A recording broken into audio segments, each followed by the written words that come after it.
So let's remember where we left off. Descartes was to the point where he couldn't trust any of his previous beliefs. He'd started deciding that he wanted to tear down all of his beliefs until he could find one that he could use to build everything else on top of. He started by considering his most basic beliefs, and through this process, he realized that he couldn't trust anything. All right, that's where we're going to pick up. But it's not enough merely to have noticed this. I must make an effort to remember it. My habitual opinions keep coming back, and despite my wishes, they capture my belief, which is, as it were, bound over to them as a result of long occupation and the law of custom. I shall never get out of the habit of confidently assenting to these opinions, so long as I suppose them to be what they in fact are, namely highly probable opinions. Opinions which, despite the fact that they are in a sense doubtful, as has just been shown, it's still much more reasonable to believe than to deny. So, what Descartes here is saying is that, hey, I went through this process and I realized that I can't trust any of my beliefs, but I have to keep this in mind, because if I don't keep it in mind, it slips away. And I treat the beliefs that there is a world, that I have the pad in my hand, that I am wearing a blazer, I treat them as what they are, highly probable beliefs. In view of this, I think it will be a good plan to turn my will in completely the opposite direction and deceive myself by pretending for a time that these former opinions are utterly false and imaginary. I shall do this until the weight of preconceived opinion is counterbalanced by the distorting influence of habit no longer prevents my judgment for perceiving things correctly.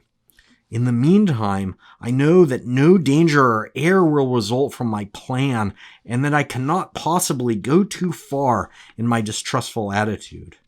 This is because the task now in hand does not involve action, but merely acquisition of knowledge. So what Descartes here is saying is that he realizes that he can push the skepticism as far as he possibly can, and it's not going to hurt him because it doesn't involve action, but merely acquisition of knowledge. So he's effectively saying, look, I'm not in the world, right? When the stagecoach comes running at me, I'm not going to say, oh, you're just a dream, stagecoach, and let it hit me. This involves not action, but merely the acquisition of knowledge, so it's safe. I'll suppose, therefore, that not God, who's supremely good and the source of truth, but rather some malicious demon or the utmost power and cunning has employed all his energies in order to deceive me. So here he's going back to where he was thinking about, look, how do I know that God isn't tricking me, right? And he's setting that possibility aside and instead saying, how about instead of God tricking me, I instead think that it's a powerful and cunning demon? That seems to work out a little bit better. I shall think that the sky, the air, the earth, colors, shapes, sounds, and all external things are merely the delusions of dreams, which he has deceived to ensnare my judgment. He here is the evil demon, remember. I shall consider myself as not having hands, or eyes, or flesh, or blood, or senses, but as falsely believing that I have all of these things. Right? So all of the things that I think my body has and that I think are going on around me are in fact false. Right? I shall stubbornly and firmly persist in this meditation. And even if it's not in my power to know any truth, I shall at least do what is in my power. that is resolutely guard against the assenting to any falsehoods, so as the deceiver, however powerful and cunning he may be, will be unable to impose on me in the slightest degree. Okay, so he's going to keep in mind that he can't trust anything that's going on around him. But this is an arduous undertaking, and a kind of laziness brings me back to normal life. I'm like a prisoner who's enjoying an imaginary freedom while asleep. As he begins to suspect that he is asleep, he dreads being woken up and goes along with the pleasant illusion as long as he can. So Descartes starting to recognize that, oh man, just believing that all of my senses and everything around me isn't real is really, really hard. And as I start to relax a little bit, it's just a lot easier to believe that the mouse is really a mouse, that my hand is really my hand, that you all out there are really out there somewhere. In the same way, I happily slide back into my old opinions and dread being shaken out of them, for fear that my peaceful sleep may be followed by hard labor when I awake, and that I shall have to toil not in the light, but amid inextricable darkness of the problems I've now raised.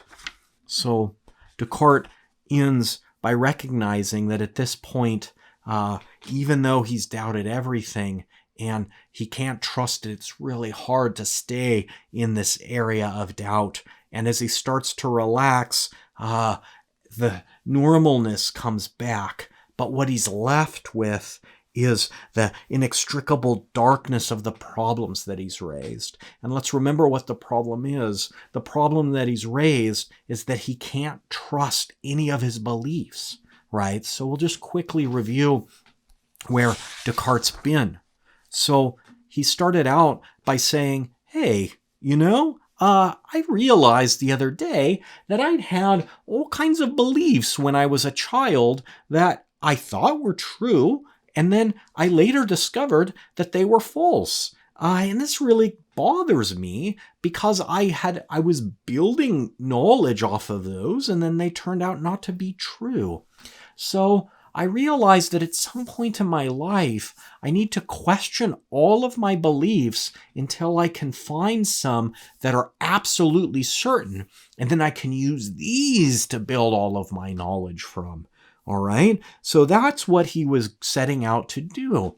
And so he found some time when he was alone and he could think clearly and just sort of work through this process. And he started the process of questioning all his beliefs. And he realized that although he could go through every single belief one by one, this was going to be very inefficient. So instead, what he decided to do was to start with his most basic beliefs. Because remember, if you attack the foundation, the building will crumble.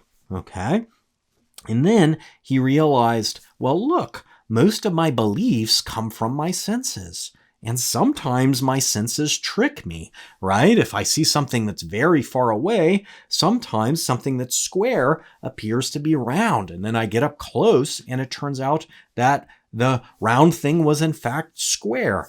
But as he points out, this isn't really that big of a deal. These are just small mistakes, okay? But then it seems like there are bigger mistakes that we make, or that are at least possible.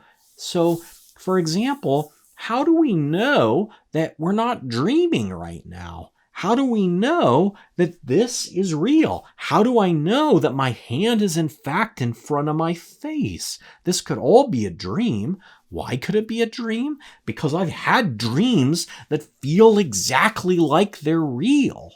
Okay, well, that's a problem, but there must be something I can trust. It seems like I can trust that artists, when they're building things, when they're drawing their pictures of something, so they must have access to those things, right? A unicorn is like a horse with a horn. So I must have access to a horse and a horn if I'm going to draw a unicorn. But is that right? No, maybe it's something even more basic than that. I have to have at least access to colors to build things up out of. Isn't that right? Okay, so if I have access to colors, then that means I should have access to the most basic things, like number. So maybe I can't trust composite things, but I can trust things like numbers, and that 2 plus 2 equals 4. Okay, I bet I can trust that.